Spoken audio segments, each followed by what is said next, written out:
Good evening. Welcome to study session, October 24th. Donna, will you do a roll call, please? I will.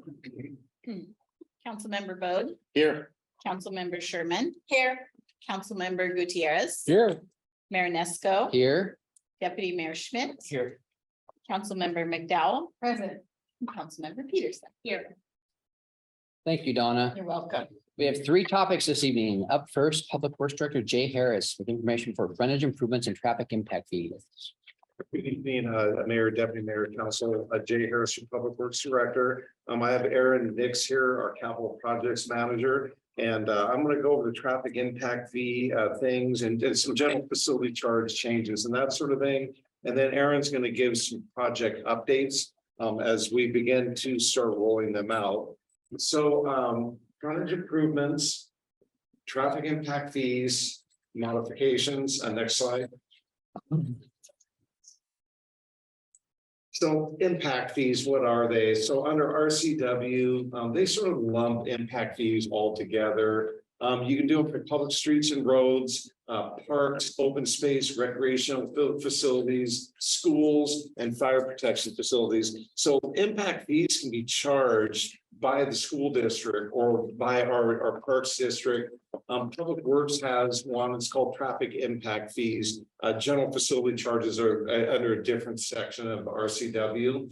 So the traffic impact fees are being based off of our capital improvement plan that was done with the last transportation improvement plan update, which was in 2017, was an update of a prior update. So anyways, the fee's a little old. The projects in there are going to be getting a little aging. And so in the next year, for next year's budget, you're going to see that in there is a new transportation comp plan. So we've already done water and sewer. We got those done and adopted through you guys. Transportation is really the next big hitter. And within each comp plan, we look at the capacity improvements for each type of system and determine what is developer eligible, where you can add capacity to an intersection. So that could be like a roundabout, a traffic signal, maybe a left turn lane. Sometimes it's just widening too of roadways that add capacity, for more users. To eliminate backups and that sort of thing. So as the city grows, these traffic impact fees are a really important source to be able to keep ahead of these larger transportation projects and fund them hopefully at the time development's happening or very soon after or before, right? So if we can get the impact fees in, get ahead, we can get projects done beforehand. Right now we're a little behind, like on the water system, we're behind. Transportation, not bad though. I mean, there's some backups if you drive around town, but if you go to, the Portland, Seattle area, smile, right? Because we're pretty well on in terms of transportation here, we're well off. Next slide, please. So we're looking at a couple things. So the first one there is we set up that fee and lose system for streets, sidewalks, and curbs. So if you remember in the standards manual, remember the discussion we had about those infill lots and that 150 feet of frontage. We have fees in there if they don't meet some certain criteria in that table. If you remember that matrix I had, where they don't have to put in a curb, or maybe they don't have to pave, or they're paying a sidewalk and fee in lieu. These are the real small developments. That those fees went into the master fee schedule, which you're going to see soon with the budget. It's coming with the budget, so you'll see those in there. Well, in the actual section in the municipal code for frontage improvements, there's just a couple tweaks that need to happen in there. You're going to see that on coming up council meeting that helps it meld better with the engineering standards manual. The traffic impact fee, the infill lot definition is in the traffic impact fees section in the municipal code. And it's different than what you folks adopted in the engineering standards manual. So we're going to clean that one up. The city attorney looked at our traffic impact fees sections and our general facility charge sections within our municipal code. they need some updating. Nobody's touched them since like 08 or something. There's some things that have happened with the legislature and some new laws that she wants to get some better information in there. So that will be coming to you folks also. And then the capacity project, I spoke of that earlier. We need to identify what are today's capacity projects. We've already done that with water and sewer and your GFC charges that you guys looked at with the water and sewer rate adjustments for 2024.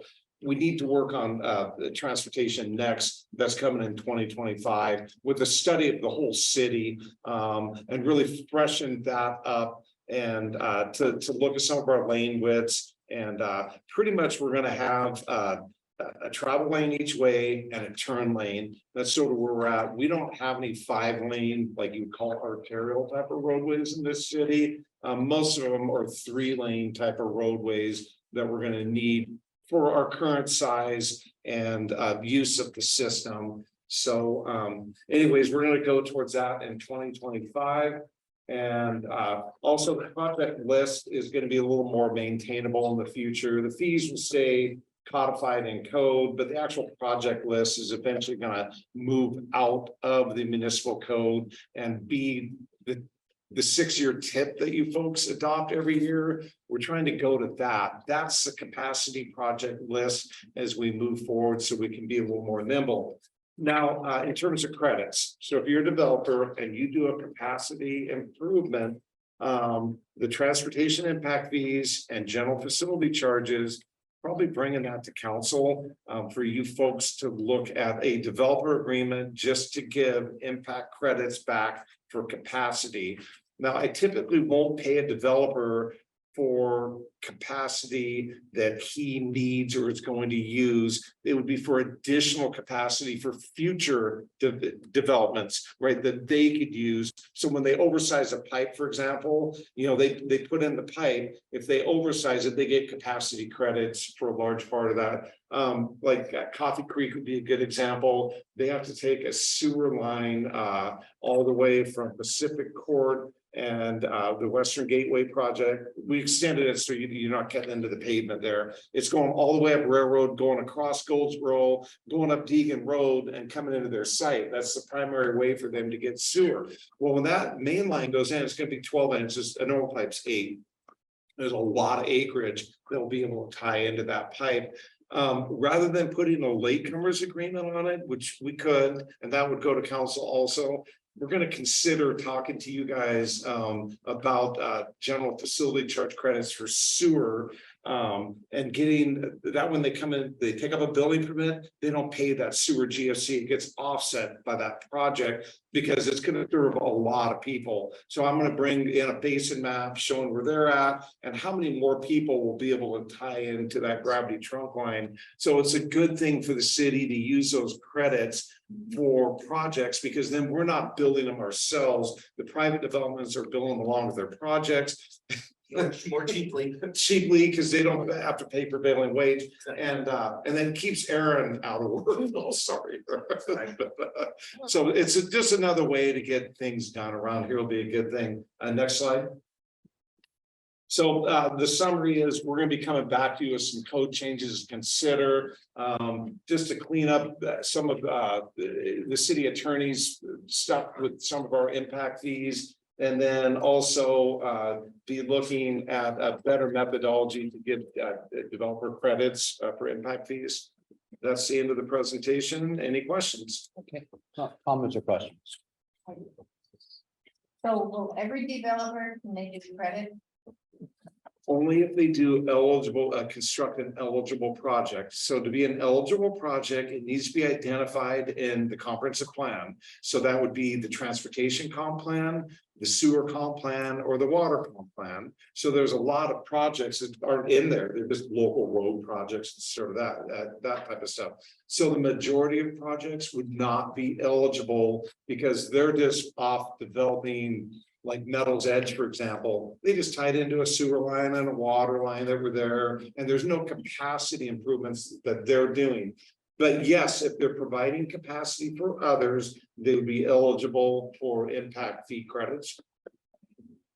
You're not asking anything from us tonight, it looks like. No. This is just. This is all it is discussion But- and set you up. So when we come to you at a business meeting, it's a little easier to understand some of the gibberish we're gonna be giving you about code And changes. so when you come back with that, we'll have comps from other areas and You'll have what they're all paying sorts for that. And then, Yep. also, I want to know what triggers, the traffic impact fees, especially for tenant improvement, because I've heard the nightmare stories over the years. I mean, they go back years, where a bar added a sitting area and it was $18,000 for the traffic impact fee, and a salon, for a haircutting salon added a chair and it was $3,500 just to add that chair to the salon. So those are the kind of things that I'd like to know what triggers that impact fee, because I don't want to be charging somebody who wants to put a chair in a salon $3,500. But I also want to charge, the guy building the $100 million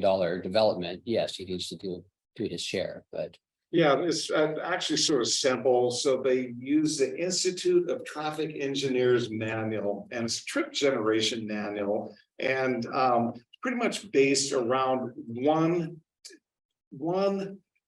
traffic impact fee is almost close to building a single family home. So it's an ERU basically, and it's close to the traffic being generated by the single family home.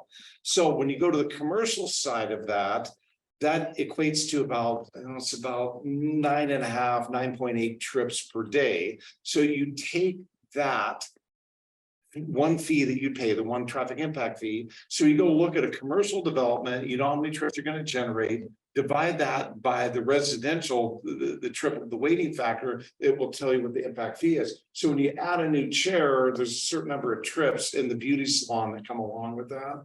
And so that fee is all based on tables, and it applies pretty uniformly to when you add different uses to different places. The Civic Center is one of them. That's one thing that they were exempt from paying traffic impact fees in the current code. Our city attorney doesn't think we could do that we need to pay traffic impact fees just like everybody else. Same with the school district. School districts, same way. Yep.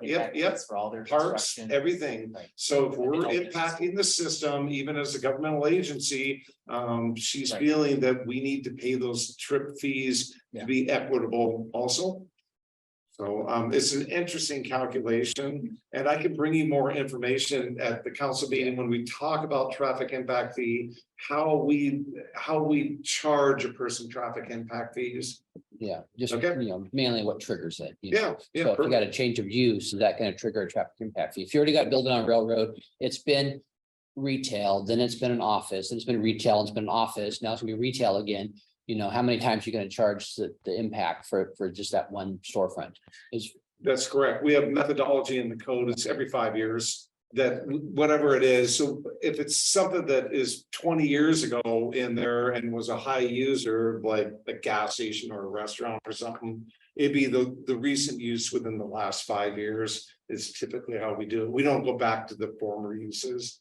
And anyways, so that's how that's done. So we'll give people credits for, if it was a high use and they want to do something maybe a little higher, we'll give them credits for the prior use, and then they just pay the margin above of whatever was added. And then if they're a little lower use, the city's code currently doesn't issue like a rebate check or anything back to people. But it's only a change of use would trigger that. It wouldn't be if there's a donut shop there now and the next person's a donut shop that wouldn't trigger the impact fee. But if that went to a corner gift shop, that would probably trigger an impact fee. Or Starbucks is a better example with a multi-lane drive-through that would retail, that would definitely trigger it, or McDonald's, that sort of The thing. Starbucks, Wendy's example, I remember we did dive into that a little bit during their construction because they did not pay TIF on both buildings, because there was one, they only paid TIF on one building because there was pre-existing facility there. So Roosters, from what I recall, was the Yeah. restaurant, there was a 76 or a gas. It was a Shell gas. It was a Shell gas station, okay. So they rolled, the impact fees from that, and then they wanted to build another building, and we assessed the fees on Yep. that second building. And that was fair. I mean, their total impact fees out was not exorbitant, and they got two buildings on parcel and it's doing well. Now, that said, traffic there sucks, right? So I want to call attention to the word. It's transportation impact fee, not traffic impact fee, because it's the transportation. That's correct. That's a change we're making in the transportation network that Yep. impacted. So it's streets, sidewalks, signals, the bike ped and everything. It's not just the road. That's correct. And the misconception that happens a lot in the community that we need to hone in on through this process is educating around what is your impact to the transportation network of the city, right? Not what is immediately out front your door, right? And I think that's the thing people lose sight of, because I remember these arguments in the past. It's like, you know, my one chair or my one thing is going to cost me this much money. I look out the window and this is all I see. So they want to compare to just their microscopic piece and not what that impact is across the entire city, right? And that's where these fees need to kind of come in line. It's what is that impact to the city's transportation network? Yep. How do we articulate that to them? I agree, just quickly, part of the issue is, oftentimes. There are other elements to the road network that need to be included as components when you construct things. And we already had this conversation, but the notion of stormwater and the impacts of stormwater and what it costs to do that. It's increasing exponentially. Oh, yeah. Crazy. Do you include that as part of your impact fee or not associated with transportation? The reality is it's got to go in. I don't think we're too excited about granting credits for like stormwater, but that's going to be a fiscal reality for developers. I mean, it is a fiscal reality. They have to put in these retention systems. They're expensive. Yeah, we're ultimately responsible to the Department of Ecology for controlling all the stormwater runoff in the city limits, regardless if it's on public or private property, right? So, and we don't have a dedicated funding source necessarily for that. Same thing with streets budget. We're supplementing streets for the general fund resources through other mechanisms, grants, et cetera. We don't have a tied direct revenue stream for streets. We just talked about this, right? So I'm very interested in reopening the books on this, taking a look at how we set this up right and not, you know, overly impactful to the point where it stagnates growth, but to the point where it doesn't stagnate growth on the other end, which is we don't have the resources to keep building roads and maintaining our roads, so then growth stops too. So I'm very interested to see how the math works out, and that has always been something. I understand that we use traffic manuals to guide us, and it's a matrixed process. You know, there's not a lot of gray area there, right? But we never have gotten an education as a council on how that math works out, right? How did that story Eric tells about a $3,500 chair in a beauty salon? How did that happen, right? How does the city? How does somebody go and say, I want to add a sink, you know, remodel a bathroom in my business to assessments for traffic impact fees? I'm not saying that I'm not supportive or supportive. I don't know how that math all works out, right? And I know the trip generation count and all that other stuff. Let's get to Eric's point. Is it a change of use? Is it a structural permit, building permit kind of thing that triggers that at every 5 years? So that'd be something kind of laying out like you guys did with the frontage improvements, kind of a flow chart. It was really simple and easy for us to understand. Good. Yeah, we can come back in another study session rather than working on the municipal code. We'll come back to you guys with how the program works next. Yeah, it's definitely a necessary thing. For the reasons that I pointed out, it's just, I think we just need to tighten up code language and have a good understanding of why we assess what we assess. Thank you. Okay. Anybody else? Just had one quick thing on, Yes. like you were talking about that Coffee Creek pipe. Are we doing any type of outreach to the people that and lots that are potentially affected by it to be able to potentially get laterals on those at that point? Yeah, Because so we spoke to the developer about that, and we will be putting out a lateral to properties that are developed where there's really no new development potential, like it's Okay. single family houses. Yeah. Makes a ton of sense. You put a lateral out because it's likely we're gonna pave the road when we're done. Exactly. We're still preliminary on all this. And But if it's a larger parcel, if you put a lateral out to a larger parcel that can maybe do 6 lots or something, it's usually in the wrong spot. They don't need a 4-inch, they need an 8-inch, and they need a manhole, they need other things. So what happens is a lot of times those don't get used, and then they start accepting stormwater I over time. And so we've had long discussions about this, that put out laterals where they make sense. But where they don't make sense, don't put them out and let that development actually tie in. Now, I don't like cutting up new pavement, but I think it's better than having a lateral in there. In some instances, we've had laterals in there 40 years. And when you run the camera by, there's water running in, there's no one connected to it, but the INI is coming into it because it's been in there for so long. So we need to evaluate that. I get you. I'm just torn on that too, but because if you properly do it, they cannot leak. I mean, when it's connected to a house, it has opportunity to leak too. But if we know where they are, we're marked, we've actually wired them, you can maintain them. I mean, the property owner can. Because I went rounds on this one where we're not gonna let them put that in now, but we're gonna pave the road. So, because I get it, I get that they can leak, but if they're done well and they're done right, they shouldn't leak. Like, The location's the problem though, and then what happens is that 6 lot development goes in, that's in the wrong spot, they can't use it, so I have them take it out. gosh, I don't want. no, and I. So now they got that cut, and now they got another cut to put it in the right spot. So you got some of that, and then the utility companies love to hit stuff like that. Oh, yeah.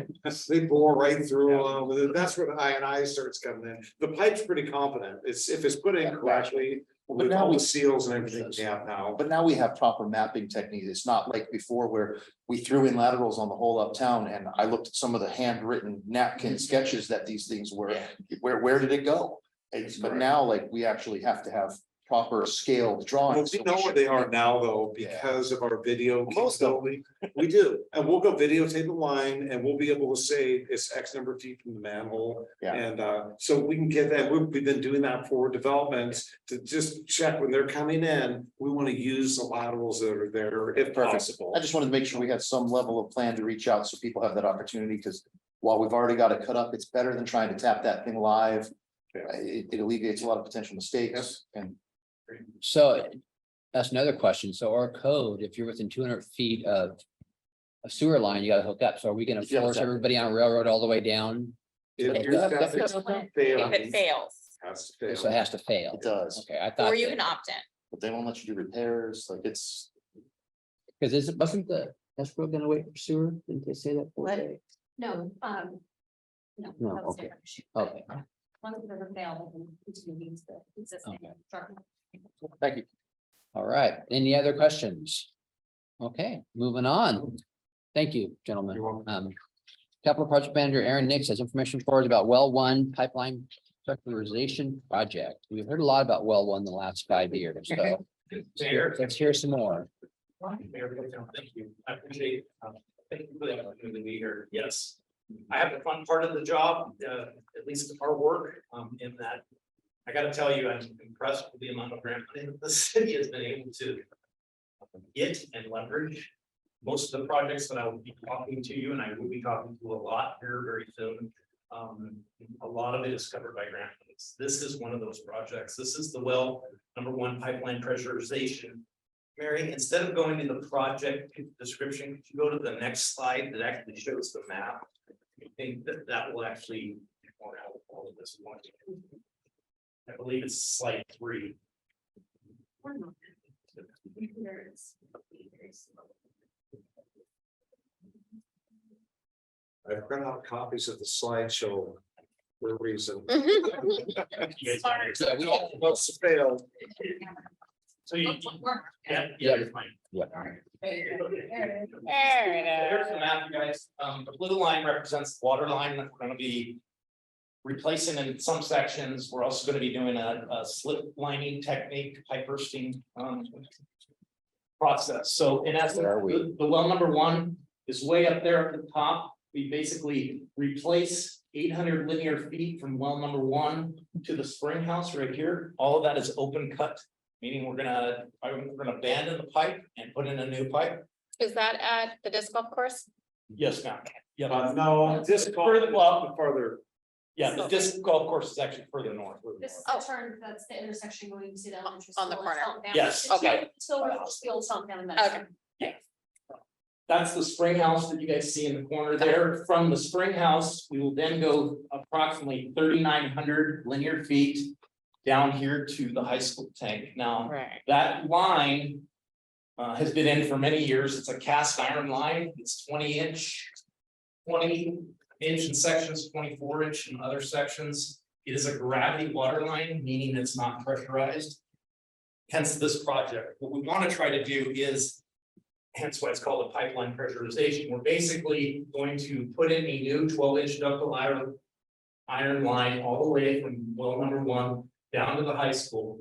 From the spring site, we will be slip lining, meaning we will be taking that 12-inch pipe and we'll be shoving it through that existing cast iron pipe.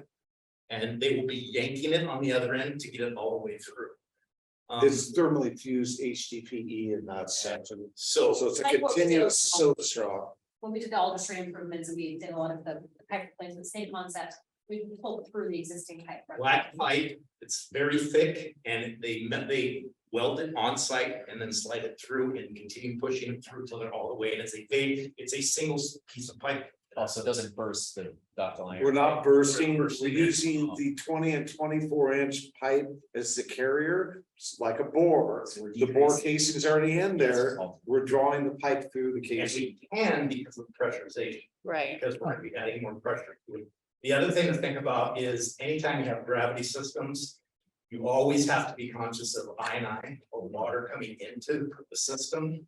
That, once this project is completed, it will help eliminate some of those potential, I'm not saying they are, potential health, safety issues that we need that are addressed with water. So. That's the extent of the project. Maybe you can go back to the next slide. Can I ask a question? Well, 1 wasn't capable of handling the city, so we put it in the 3rd position many years ago. What's changed? Why is it in better shape now? Yeah, we're primarily using 3-4, we're using well 1 during the summer as a backup. And it actually is our largest producing well, so I don't know where that came from. We had an evaluation of it, it does about 1,500 gallons a minute. And that's one of our better producing wells, it's a deep well though. It wasn't position 1 and we moved it to 3 because of a problem. Am I right or wrong? Now, in the 90s, they put a new pump in there, but it sounds like. That maybe it was a pump. Yeah, new pump in there, it was the 90s, though, was when the new pump. went in. No, it wasn't. It would have been after that. So, yeah. Last 5 I can years. find out more. It is in the tertiary position right now. And then the spring box is like 4th in line for emergency source. But anyways, we're not proposing to use that as an emergency source for now. That we have the 3 wells, and the goal is to get another well online here in the next 4 to 5 years. And that's part of the comp plan, is they identified in our capacity analysis, we'll need another well long term. You remember the wrong one? No, I just remember the pump issue more than well. Any more questions? No. A couple other things just to be aware of, our current cost estimate for this project, at least the engineers cost estimate is 1.88. $880,000, so almost $2 million. We did receive a grant for 2 million from, and it was part of those American. Yes, yes, ma'am. That will be utilizing most of the projects covered with grant funds, including the engineering. There is some thought process of maybe eventually going and getting us a generator or chlorine buildings as well to add to that in the future. This is the 1.9 from last year. The grant, is that the 1.9 from last year? Yeah, a few years ago, we got the grant. 21 through 23 was the Okay. window, I believe. Okay. And then we have added some construction contingency to the project just in case. Hopefully, we don't need to use it, but there's some contingency laying there. So anyways, well, The well number 1 slide, is the picture.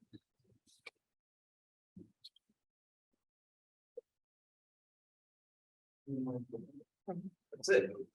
So that is our well number 1 pump house.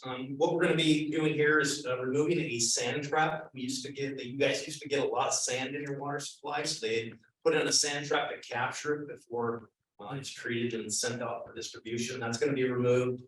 Upgrades to the existing facility, and one thing that I think is the most important is some security upgrades. We need to make these things safe and keep people out of them, and So does that mean there's no more sand? We have a little bit of sand. The current design does have a drop with some sand, but nothing like what they used to get back a long time ago. The amount of sand has been dropping over the years. Next slide, please. This is our spring house. If you ever get a chance, you guys to go in there, it's really kind of a cool place. This is historically where the city of Shelton got their water, and it's very old. What are we doing here? There are gonna be some upgrades, replace the valve and the connection to the spring box. I think we're eliminating another sand trap here as well.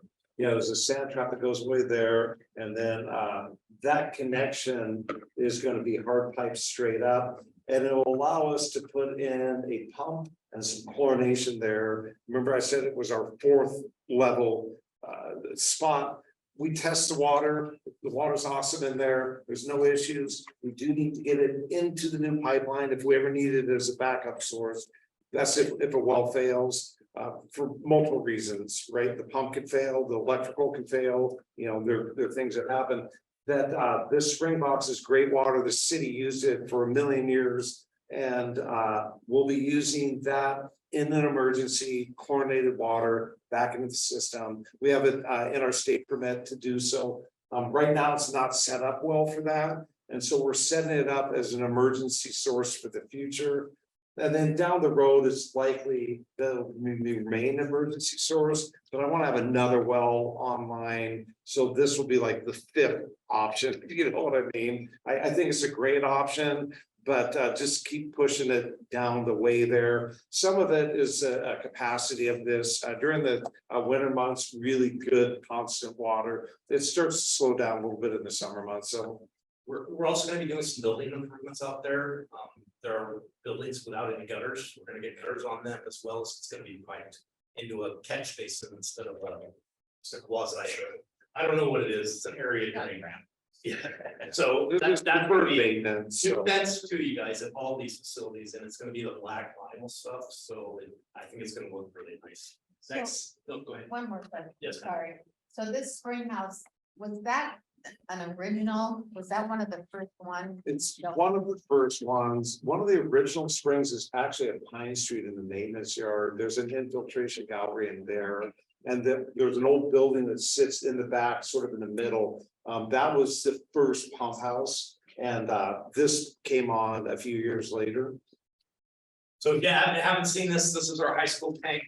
That big pipe that you see there is that 24-inch steel pipe that's coming all the way back from well number 1. Again, this is going to be, that is actually going to be removed, and we're going to have some new anchoring with regard to support structures coming up. That's exciting. Yeah, the other thing is, and I know you're all gonna say, look at that tank, we are planning on painting that here. It is in not good shape. The other issue that has become paramount, and Mark Ziegler actually talked to me about, is to the left of the tank, we have a lot of homeless living there, and they're camping right next to our water facility. So we are planning to kind of the flat spot up there, we're gonna try to fence the entire thing, just to try to get people out of there. Anytime you move people next to your water supply system, that he gets really edgy, just because you don't want people contaminating stuff or vandalizing and stuff like It's that. critical infrastructure, they can't be there. It's very long. Right, So right. that's very clearly understood. That's really just the project, guys. That's how it's been outlined. We are currently. Bidding has already been opened. We are gonna do the bid opening on November 1st. We already did the site walkthrough last week.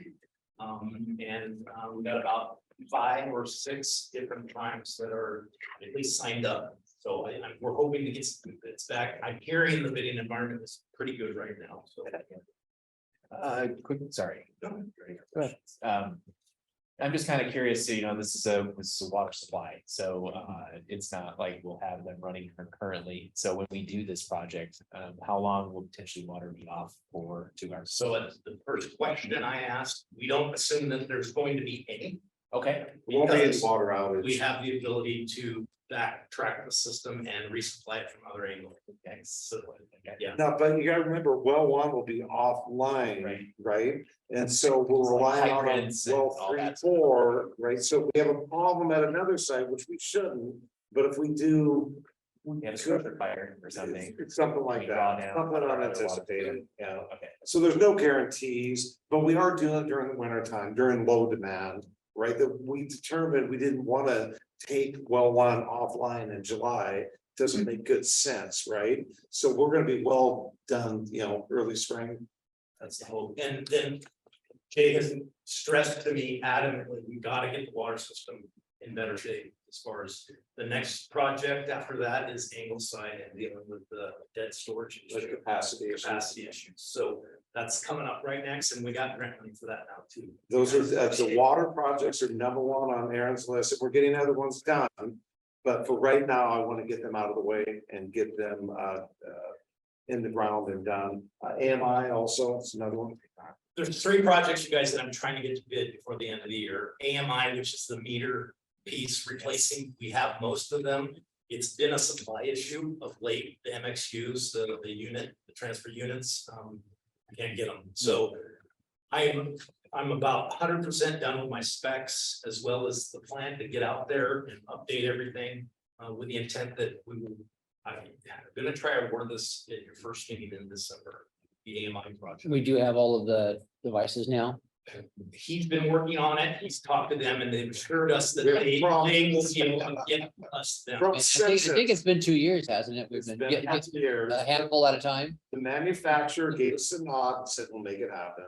We got it, trust me. And so they're a global company, right? So. Hey, I have a concern about those, what we're talking about. Yeah, isn't there a little thing that sits above the ground? A little- A little rubber dog. Flush, It should be flush on your Yeah. box.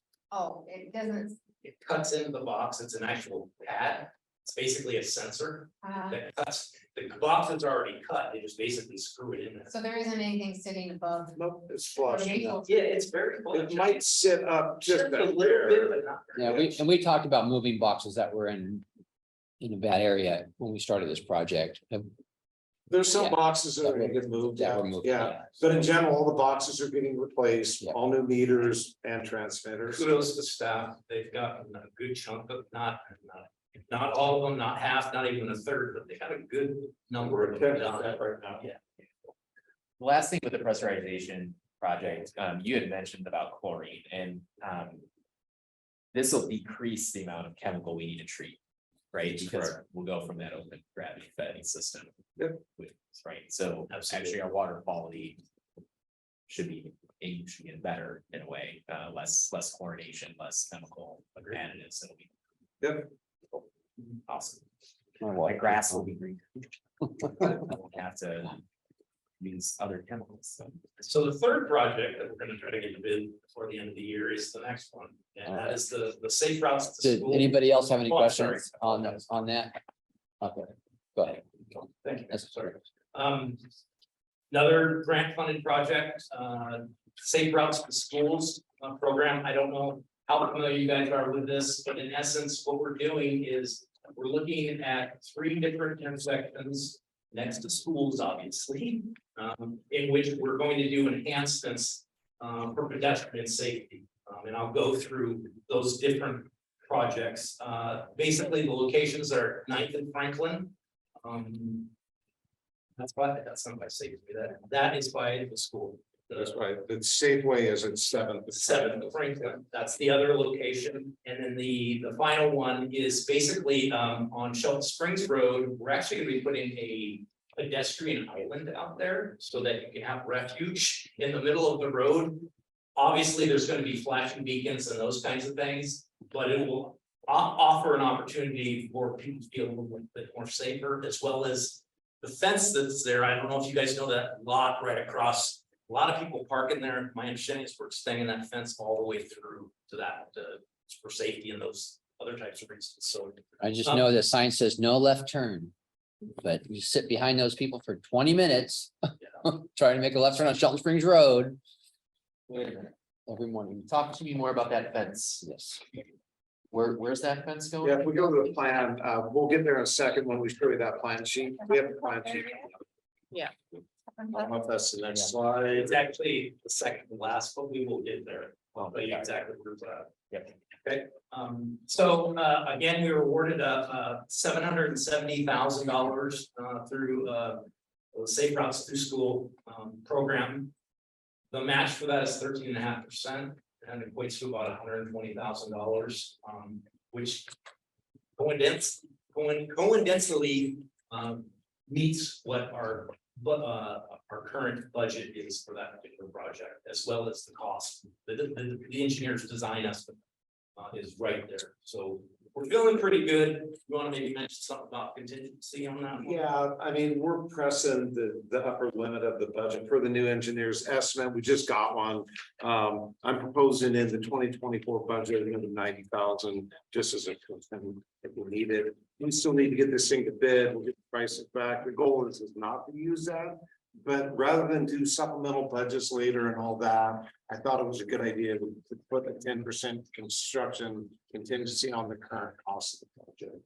I'm just gonna have to do my annual complaining that we're not doing anything on Oak Bay Junior High School on the 4 lane of traffic, where 1 car stops on each side and the other 2 cars don't even see the kid walking in the crosswalk. And I see it almost every time I go through there, and I actually have a video. I was there 5 minutes one day. It's been a while, and a kid almost got ran over.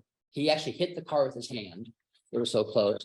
I see it every day. I drop a kid off every day at the high school, and I see kids dodging cars there every single day. It needs to be addressed before, I think, Safe 7th and Franklin would need to be addressed. Also, we now have a new school, a grade school, and we have no crosswalk on King and K Street. And the kids are crossing right there in front of cars. There should be a crosswalk there. Should have been a crosswalk there when the school was built. It's a brand new school. And then the excuse was why we can't do it now. We could just go paint one, but there's no ADA accessible cut in over there. So the school should have done that. So those were all projects that were in part of the Safe Routes to But- School list. But for 5 right? years now, come on. I know. I mean, but- kid gonna get ran over before we I get get it that, done. but the list goes out and then we get the grant funds awarded, right? Now, if we had if the city had all the money in the world, we'd want to go do all those projects. But we're using the transportation benefit district dollars, getting mileage out of those, securing these grant funding. So the 13.5% match. You know, we take the TBD dollars and, get a significant grant award. What we need to do is get this project behind us and go and secure the next round of funds. And so, Aaron, that's on your work list, okay? When is the application and what are we gonna do? It'd be the projects left I over. mean, I would challenge you guys to go sit up there in that little turnaround, just one morning and watch how many kids dodge cars. Because I mean, I'm gonna maybe do it. they haven't got hit. Yeah. Maybe they have got hit and it's not been bad. I don't know, but I'm telling you that kids dodge cars there and it's, you can see it because car will stop each direction because they'll see a kid. But the other 2 cars coming the other, the other lanes, they don't even see the kid, That's not a good. and it drives me But crazy. maybe that should not be used for drop off. We're not even talking about a drop off. We're talking about kids crossing the street. So some of this could be enforcement right away too, that, police need to get up there and sit there and write some tickets. I and make it agree. well known, so, But point taken, Mayor, as we get through we'll get through this. I will tell you, I will look into those other intersections and we'll put an Yeah. application in. I mean, you could go back and watch every meeting and on this and I bring it up. that's And so fine. it's been 5 years, 5+ years now that, I mean, let's do something. I feel like it's my story now. I You- will tell you, we're going to bid on this. As soon as we get these done, start moving in that other Yeah, direction. once we're under construction And and you will be showing, accountable, when we please. start showing completion, we'll be eligible for the next cycle of these funds. I mean, let's get some flags on each. At least that people can carry across the street, maybe. I don't know. I mean, like, Look at the signage. we've got that flashing light. Nobody pays attention to those. It's got that flashing beacon that you hit the button and, All right. Good. but enforcement, yes.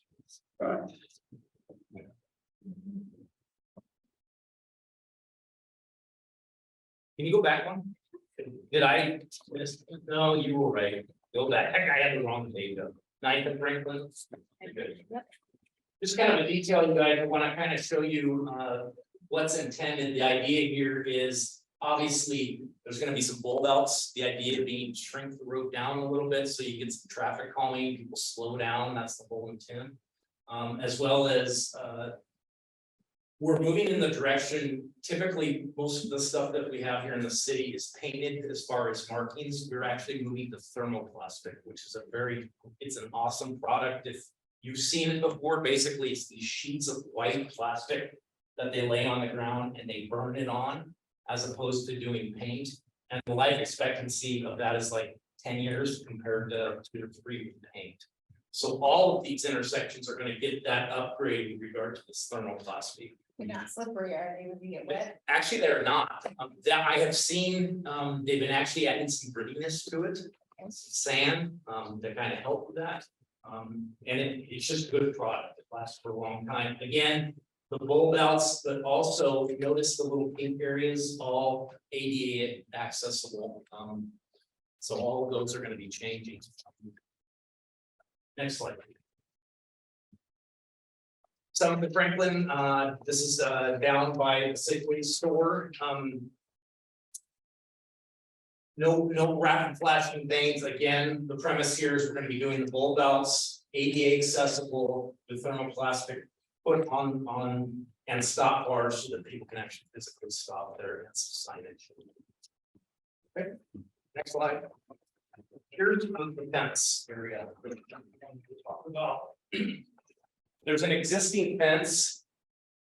I believe it stops right about here. The intent, at least under the project, was to extend that fence over to here towards the end. Now, I don't know, and maybe you know, Jay, I don't think the intent was that we're gonna keep people from using that lot.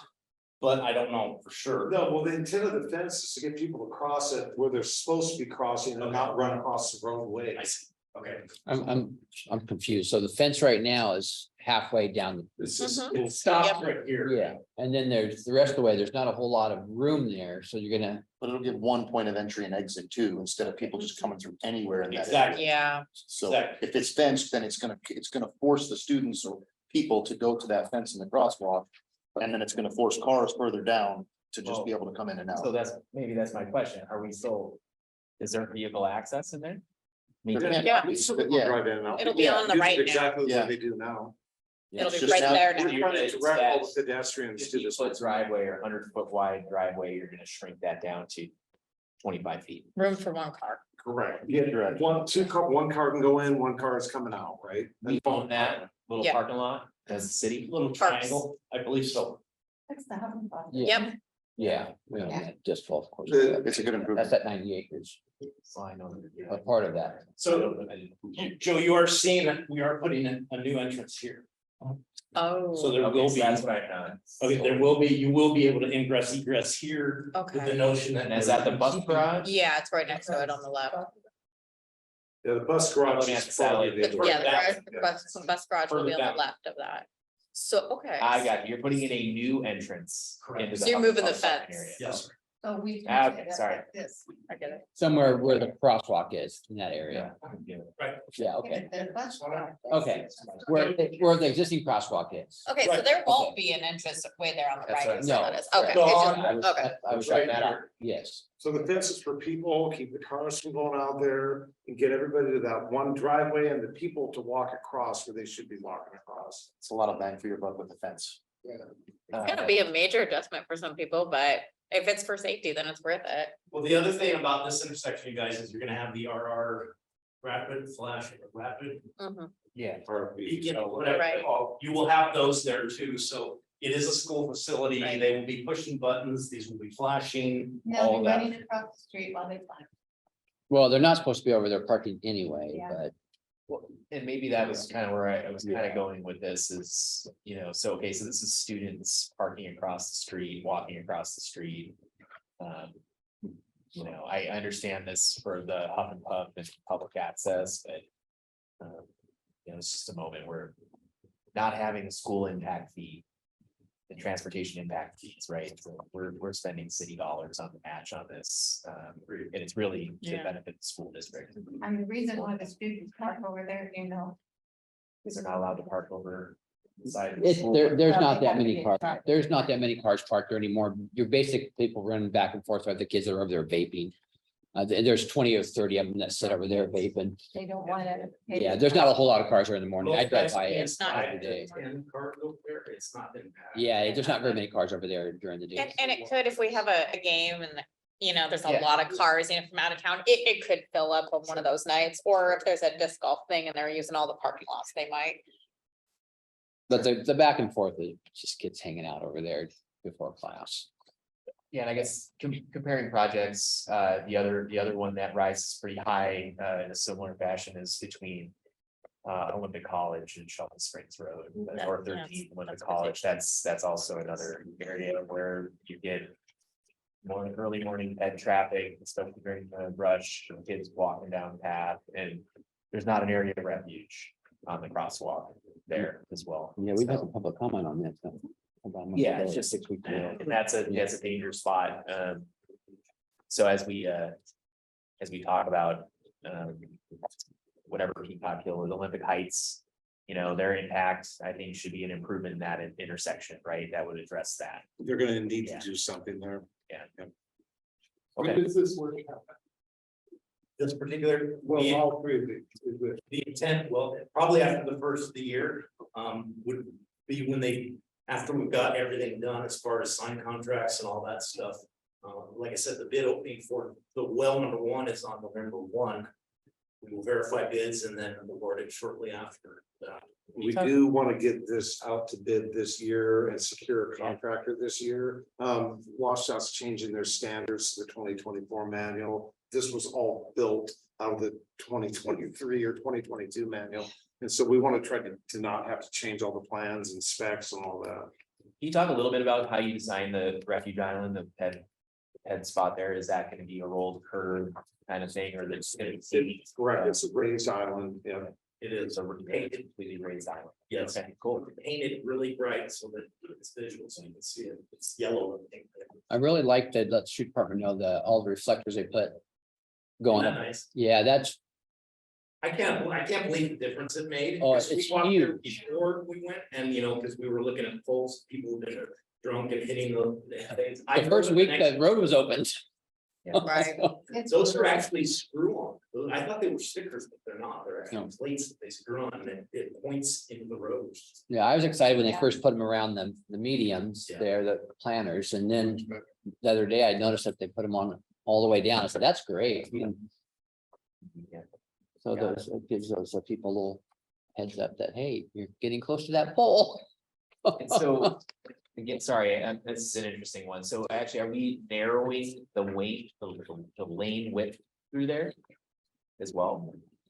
Is it kind of, You'll have some intrusion in there. so it's gonna naturally slow people down, Exactly, whether there's people there or not. exactly. Great. That's the intent. Absolutely. That's the intent. Okay. Uh, Fun in the winter. Following that.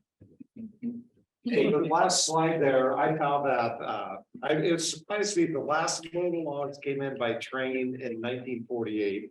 There's good history. I thought maybe the train ran longer than that, but That particular train, that particular train. yeah.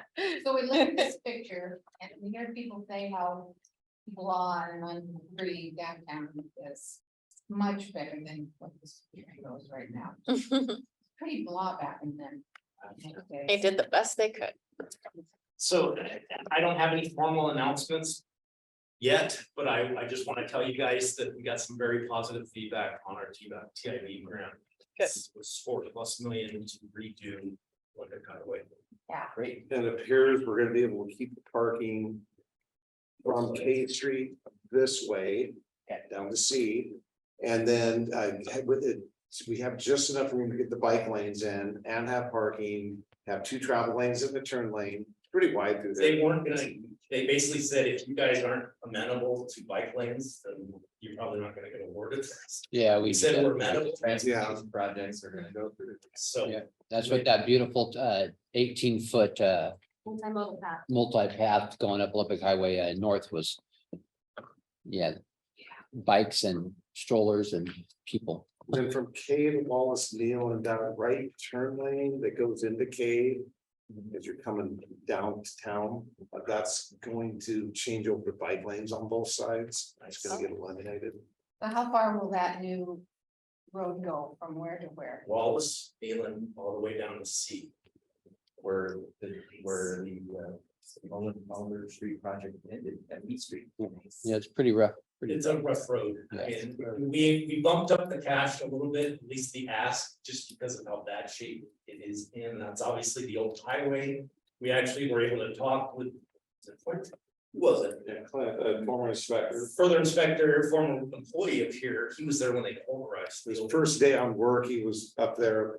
They did that project, 30 years ago. Oh, wow. So we need to, Concrete under these, there? Yes, these collector roadways need to be serviced more often. We can't wait that long.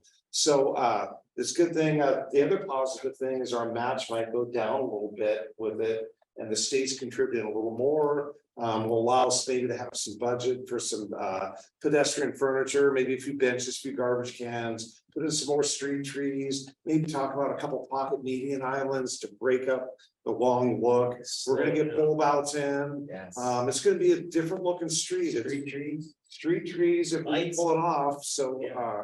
anyways, we're gonna look at a lot of different things with this project. And do it once, do it right, and get this part of our commercial zone of the city really looking nice. And the trees are gonna be a big enhancement. Yeah. If we pull that off with our budget. Yeah, the lighting, continuing the lighting up there will look nice. Yep. And just the general, getting it away from looking like Martin Way. And get it more looking like a rural city street, not a 5-lane super highway. Yep. Yeah, that's where we've had the most regular car versus pet fatalities in that area in the city. There's poor lighting in there. That'll be a huge change. That'll be awesome. To me, that's economic development one right Yeah. there. It's if you can build that, you're gonna get people that want that kind of stuff. I've seen it before. Auburn, we did in Auburn. I think it's a very positive thing for us to do this. I remember when that was done up there. Yeah, oh, yeah. That was my age, anyways.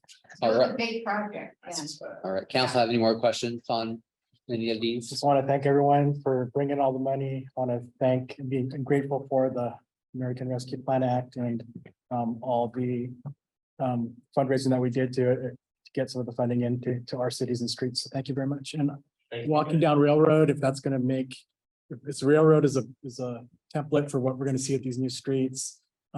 It's 100%. Oh, yeah. 100% so much better walking. Yeah. So I just wanted to let you guys know it's noticed and it's appreciated. Thank you. Well, any other questions for this? Council have any new items for discussion? Interim city manager have any items for discussion? Okay, acting. No. All right, today's session is adjourned at 6 p.m. Where it's gone. Like, it's like. He's like, no.